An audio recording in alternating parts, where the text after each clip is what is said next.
ஒவ்வொருத்தருக்கும் ஒவ்வொரு வகையான விருப்பம் இருக்கும். இதுதான் சரி, இதுதான் ரைட்டு அப்படின்னு சொல்லவே முடியாது. இதில் தான் ஒருத்தன் உயரணும் அப்படின்னு சொல்லி பைபிளில் இல்லை.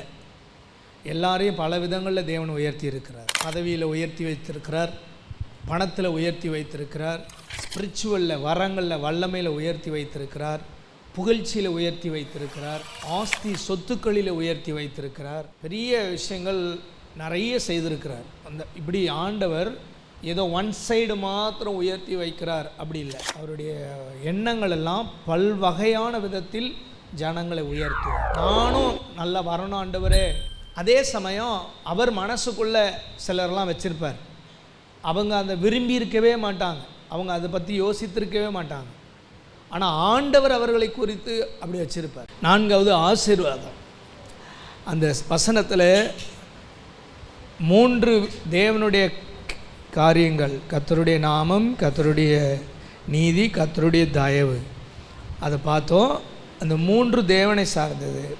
மீதி 5 காரியங்கள் நமக்காக தேவன் கொடுத்திருக்கிறார். அதில் 4வது விஷயம் மகிமை. வெளிப்படுத்தல் 18:1 இவைகளுக்கு பின்பு வேறொரு தூதன் மிகுந்த அதிகாரமுடையவனாய் வானத்திலிருந்து இறங்கி வர கண்டேன். அவனுடைய மகிமையினால் பூமி பிரகாசமாயிற்று. அவனுடைய மகிமையினால் பூமி பிரகாசமாயிற்று. இந்த உலகத்தில் இந்த பூமியில் ஒரு மகிமை வெளிப்படுகிறது அப்படிங்கிறத குறித்து இந்த வசனத்தில் இருந்து நான் கொஞ்சம் தியானிக்கும் பொழுது, அது தேவன் அனுப்புகிற ஒரு பிரம்மாண்டமான ஒரு ஒரு அதிகாரமுடைய ஒரு தூதனுடைய மகிமை இந்த பூமியில் பிரகாசத்தை கொடுக்கிறது. இந்த பூமி அனுபவிக்கிற மகிமையெல்லாம், பூமியில் இருக்கிற நாம் அனுபவிக்கிற மகிமையெல்லாம் தேவனுடைய 100% மகிமை கிடையாது. 100% மகிமை பூமியில் தேவன் வெளிப்படுத்தலை. தேவ தூதர்கள் அல்லது அதிகாரமுடைய தேவ தூதர்களின் மூலமாக, தூதுகளின் மூலமாக, ஊழியர்களின் மூலமாக, தேவனால் அனுப்பப்பட்ட சில விஷயங்களின் மூலமாக மகிமை பூமியை வந்தடைகிறது. அவருடைய ஒரிஜினாலிட்டி இங்கே வரல, இன்னும் வராது, கஷ்டம். ஏன் அப்படின்னு சொல்கிறீங்க? ஏன் பாஸ்டர்? வேதத்திலிருந்து நான் சொல்லுகிறேன், வேதத்தை அடிப்படையாக வைத்து சொல்லுகிறேன். பூமிக்கு தேவன் கொடுக்கிற மகிமை எப்படிப்பட்ட மகிமைனா, அவருடையதில் இருந்து ஒரு பகுதி, ஒரு ஆள் மூலம் தேவன் கொடுக்கிறார். அதனால் பூமி பிரகாசிக்குது. பூமியில் இருக்கிற நீங்களும் நானும் பிரகாசிப்பதற்கு காரணம் தேவனுடைய ஒரு பார்ட் ஆஃப் த க்ளோரி. ஒரு குறிப்பிட்ட சதவீதம், குறைந்த சதவீதம் தான் தேவனுடைய மகிமை பூமியிலே நமக்கு வெளிப்படுகிறது. எனக்கு கிடைக்கிற மகிமை அல்லது பூமி அனுபவிக்கிற மகிமை தேவனுடைய பரிபூரணமான மகிமை கிடையாது. அந்த மகிமை வேற, அந்த மகிமை வெளிப்படலை இன்னும். அந்த மகிமை பூமிக்குரியது அல்ல. பூமியில் அந்த மகிமையை நாம் பூரணமாக அனுபவிக்க முடியாது. அனுபவிக்கிற மகிமை எல்லாமே தேவனால் கொடுக்கப்பட்ட குறிப்பிட்ட சதவீதம் தான். அப்போது அவருடைய பரிபூர்ணமான மகிமை குறித்து வேதம் என்ன சொல்லுகிறது? அதே வெளிப்படுத்தல் 21 வாசிக்கும் பொழுது, நகரத்திற்கு வெளிச்சம் கொடுக்க சூரியனும் சந்திரனும் அதற்கு வேண்டுவதில்லை. த க்ளோரி ஆஃப் ஃபுல்ஃபில்னஸ், பரிபூரணமான மகிமை இருக்கிற இடத்துல சூரியன் தேவையில்லை, சந்திரன் தேவையில்லை. அப்போ இந்த பூமிக்கு சந்திரனும் சூரியனும் இருந்தால் தான் இந்த பூமியினுடைய ரொட்டேட், பூமியினுடைய மகிமை, பூமியினுடைய பிரகாசம், பூமியினுடைய செயல், பூமியினுடைய சுழற்சி, பூமியினுடைய எல்லா செயல்திறன்களும் வெளிப்படணும்னா சூரியனும் சந்திரனும் இருக்கணும். ஆனால் தேவனுடைய 100% மகிமை வெளிப்படுகிற இடத்துல சூரியனுக்கு வேலை கிடையாது, சந்திரனுக்கு வேலை கிடையாது. கர்த்தருடைய மகிமையே அந்த இடத்த கம்ப்ளீட் பண்ணி வைத்திருக்கும்.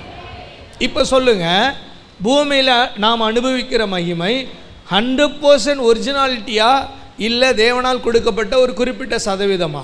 குறிப்பிட்ட சதவீதத்தை ஃபில்ஃபில் பண்ணுறதுனால தான் சூரியனும் சந்திரனும் மற்றும் இந்த உலகத்தில் இருக்கக்கூடிய இயற்கைக்கு ஆக்சிஜன் தேவை இல்லையா? பஞ்சபூதங்கள்னு சொல்கிறாங்க, என்னென்னமோ சொல்கிறாங்க. இதெல்லாம் இந்த பூமியில் இருக்கிற மகிமை தேவனால் கொடுக்கப்பட்ட ஒரு சிறிதளவு தான் நான் நம்புகிறேன். அது தேவ தூதன் மூலமாக கொடுக்கப்பட்ட அந்த மகிமை. தேவ தூதர்கள், ஒரு விதத்தில் சொல்லப்போனால் தேவனுடைய இதல்ல, தேவனால் தூதர்களுக்கு கொடுக்கப்பட்ட மகிமையில் இந்த பூமி பிரகாசிக்குது. ஆனால் பரலோகத்தில் இருக்கிற தேவனுக்கு அவர் இருக்கிற இடத்துல இருக்கிற மகிமை தான் 100% மகிமை. அதைத்தான் சொல்லுது, நகரத்திற்கு வெளிச்சம் கொடுக்க சூரியனும் சந்திரனும் அதற்கு வேண்டுவதில்லை, தேவையில்லை. தேவனுடைய மகிமையே அதை பிரகாசிப்பித்தது. கைகளை நல்லா தட்டி மகிமைப்படுத்தணும். இந்த உலகத்தில் இருக்கிற மகிமையை நீங்கள் ரொம்ப பெருசாக நினச்சிங்கன்னா தேவனுடைய மகிமை எவ்வளோ பிரம்மாண்டமானதாக இருக்கும். இங்கே பூமியிலே அவருடைய 100% மகிமையை நாம் பார்த்துட்டா அதனுடைய வேல்யூ அங்கே தெரியாது நமக்கு. நம்ம அந்த இடத்துல போய் அந்த மகிமையை பார்க்குறதுக்கும் பூமியில் பார்க்கறதுக்கும் நிறைய வித்தியாசம் இருக்குது. தேவனுடைய மகிமையை நேரடியாக சந்திக்கும் போது, அந்த மகிமைக்குள் நாம் பிரவேசிக்கும் போது, அந்த மகிமை நம்முடைய சொந்த அனுபவங்களால் உணரும் பொழுது இந்த பூமியில் இருக்கிற எந்த மகிமை கால் தூசி கூட அதுக்கு வராது. அங்கே சூரியனும் சந்திரனும் எதுவும் தேவையில்லை. தேவனுடைய மகிமை நகரத்தை பிரகாசிப்பிக்கும்.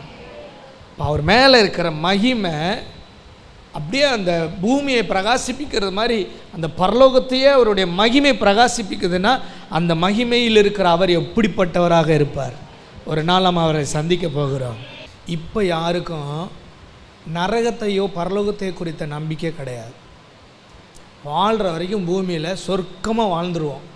அப்புறம் நரகம் இருக்குதோ பரலோகம் இருக்குதோ யாருக்கு தெரியும் அப்படின்னு வாழ்கிறதுனால அதை பற்றின பயமோ கவலையோ யாருக்கும் இல்லை.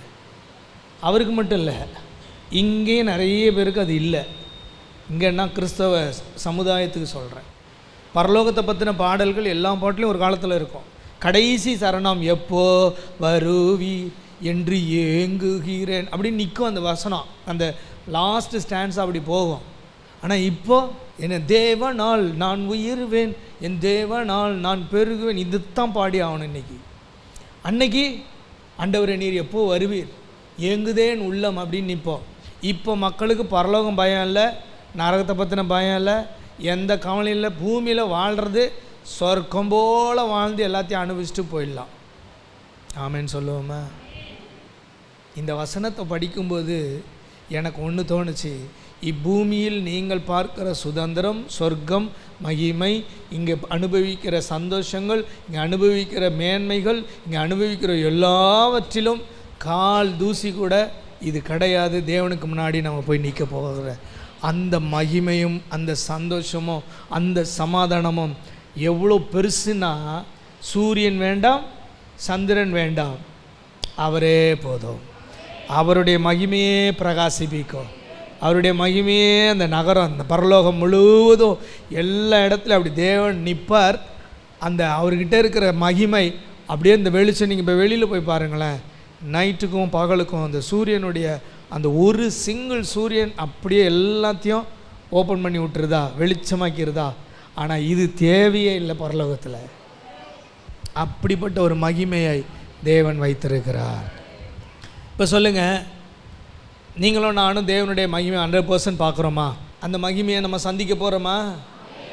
அந்த மகிமை எப்படிப்பட்டதுன்னு தெரியுமா? நிச்சயமாக தெரியாது. அந்த 100% க்ளோரியை நம்ம மீட் பண்ண போகிற நாள் இருக்க, அது மாதிரி உலகத்தில் ஒரு மகிழ்ச்சியான நாள், ஒரு வெளியேறப்பட்ட நாள் கிடையவே கிடையாது. அந்த மகிமையை சந்திக்க போகும் பொழுது என் உள்ளம் பொங்குதே. இங்கே வாயில் பாடுவோம், அங்கே தானாக வந்துடும். பொங்குதே சந்தோஷம், பொங்குதே சந்தோஷம், பொங்குதே சந்தோஷம் என்னில் பொங்குதே. ஹல்லேலூயா, இயேசு என்னை ரட்சித்தார், முற்றும் என்னை மாற்றினார், சந்தோஷம் என்னில் பொங்குதே. பொங்குதே என்னுள்ளம் தேவனை நினைக்கையில், அன்பான தேவானவர், அவரை நான் பாடிடுவேன். பொங்குது. அங்கே பசி இல்லை, தாகம் இல்லை, கண்ணீர் இல்லை, வருத்தம் இல்லை. அந்த மகிமையை சந்திக்க போகிற நீங்களும் நானும் எவ்வளோ பெரிய பாக்கியவான்கள். ஒரு நாள் இப்படி மேன்மையாக இருக்கிறவங்களெல்லாம் ஓ இவர் தானே அவர் அப்படின்ட்டு போயிட்டே இருக்கோம். பரலோகத்தில் நுழையும் பொழுது பரலோகத்தின் தேவன் எழும்பி நின்று, welcome my dear son, welcome my dear daughter, come on in my presence, come in my presence, hallelujah, வா என்னுடைய பிரசன்னத்திற்குள்ளன்னு உங்களையும் என்னையும் டோரை திறக்கிற பவுன்சரில் அவரே கதவை திறந்து வந்து, வா பிள்ளை, எனக்காக இந்த உலகத்தில் இவ்வளோ வைராக்கியமாக பாடுகள் மத்தியில் உண்மை உத்தமமாக வாழ்ந்தே, வா பிள்ளை அப்படின்னு கூப்பிடுவார். ஆனால் ஒரு நாள் நீங்கள் எல்லாரும் நானும் சேர்ந்து சீயோன் சபையெல்லாம் சேர்ந்து இப்படி பரலோகத்துக்குள்ளே போகும்போது, வெல்கம் மை டியர் சில்ட்ரன்ஸ் அப்படின்னு சொல்லுவார் பாருங்க.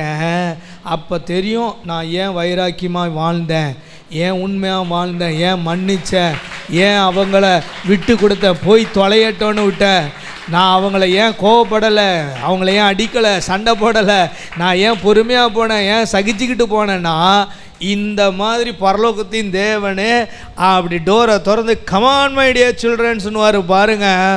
எந்த பவுன்சரும் திறந்து போன ஆள் இல்லை நான், கர்த்தரே அழைத்து போன ஆள் நான். அந்த மகிமையை சந்திக்க போகிறோம் நீங்களும் நானும். கைவித்தி சொல்லுங்க, தேவனே அந்த மகிமையான உம்மை சந்திப்பதற்கு நான் சீக்கிரம் வருவேன், சீக்கிரம் நீர் வருவீர். ஹல்லேலூயா. இயேசுநாதர் எதுக்கு வர்றாராம் இங்கே பூமியில்? என்னை அழைத்து கொண்டு போக. சொல்லுங்கள், என்னை அழைத்து கொண்டு போக. நிச்சயமாக நான் போவேன். பரலோகம் போகிறதுக்கு கொஞ்சம் நாள் ஆகட்டும் பாஸ்டர், அது ஆகட்டும் தான். இப்போ வந்தாலும் நான் போயிடுவேன், இப்போ வந்தாலும் நான் போயிடுவேன். ஏன் தெரியுமா? என்ன குவாலிஃபிகேஷனே இருக்கு இல்லையோ, நான் ரொம்ப பாடுபட்டாலும் அவரை மட்டும் விடலையா. அவர் தான் ஏன் எனக்கு எல்லாத்துலேயும். எத்தனையோ பாடு, கொஞ்சம் நெஞ்ச பாடா, கொஞ்சம் நெஞ்ச வேதனையா, எத்தனையோ அவமான நிந்தனை, கண்ணீர், வேதனை, வருத்தங்கள்.